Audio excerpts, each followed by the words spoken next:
માં જગતજનની જગદંબાના આરાધનાનું પર્વ એટલે આસો માસથી નવલી નવરાત્રી ને સમગ્ર ગુજરાત સહિત ભારતભરમાં ભક્તિભાવપૂર્વક નવરાત્રી ઉજવાય છે ને નાના મોટા સૌ કોઈ માં જગદંબાની આરાધના કરી ગરબાએ ઘૂમતા હોય છે ને માતાજીના નવલા નોરતાની હવે ગણતરીના જ દિવસો બાકી છે ત્યારે ગરબા ખેલૈયાઓમાં ગરબા રમવાનો ભારે અનેરો ઉત્સાહ જોવા મળી રહ્યો છે, જેમને લઈ નવરાત્રી અગાઉ જ ખેલૈયાઓએ ગરબા રમવા માટેની તૈયારીઓ પણ શરૂ થઈ ગઈ છે। ત્યારે યાત્રાધામ વીરપુરમાં ગરબા રસિકો સતત 2 મહિનાથી ગરબા ક્લાસીસમાં ગરબાના અવનવા સ્ટેપ માટે પ્રેક્ટિસ કરી રહ્યા છે ને ખેલૈયાઓએ જણાવ્યું છે કે ખાસ કરીને આ વર્ષે જાલીમા સ્ટેપ, ગલગોટો સ્ટેપ, ડીજે બ્રાવો સ્ટેપ તેમજ કપલ ગરબા સ્ટેપ અને ડીજે ટીટોળા સહિતના અવનવા ગરબાના સ્ટેપો ખેલૈયાઓ વધુ ક્રેઝ જોવા મળી રહ્યો છે।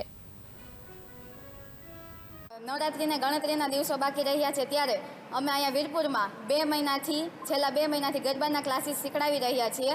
નવરાત્રીમાં રમવા માટે ખેલૈયાઓનો ઉત્સાહ ખૂબ જ જોવા મળે છે। બધા ખેલૈયાઓ ક્લાસીસમાં ખૂબ સરસ રીતે જોડાય છે અને રમવા માટે ગરબા શીખવા માટે આવે છે। અત્યારે ગરબામાં જે એકદમ ટ્રેન્ડિંગ ઉપર સ્ટેપ છે, બધા ક્રેઝ છે જે ગરબાના સ્ટેપનો, એવા સ્ટેપ જેવા કે ગલગોટો સ્ટેપ છે, ડીજે બ્રાવો સ્ટેપ છે, પછી જાલીમા સ્ટેપ છે, ડાકલાના સ્ટેપ છે, કપલ સ્ટેપ છે, એ બધા સ્ટેપ અમે અહીંયા ગરબાના ક્લાસીસમાં શીખડાવીએ છીએ। અને આ વખતે હવામાન દ્વારા એવી આગાહી કરવામાં આવેલ છે, આ નવરાત્રી ઉપર વરસાદની આગાહી છે હવામાન દ્વારા કરવામાં આવેલ છે, તો અમે માતાજીને બધા સાથે મળીને એવી પ્રાર્થના કરીએ કે આ વર્ષે નવરાત્રીમાં વરસાદ ન આવે અને અમે બધા શીખેલ છે જે ગરબા એ રમી શકીએ।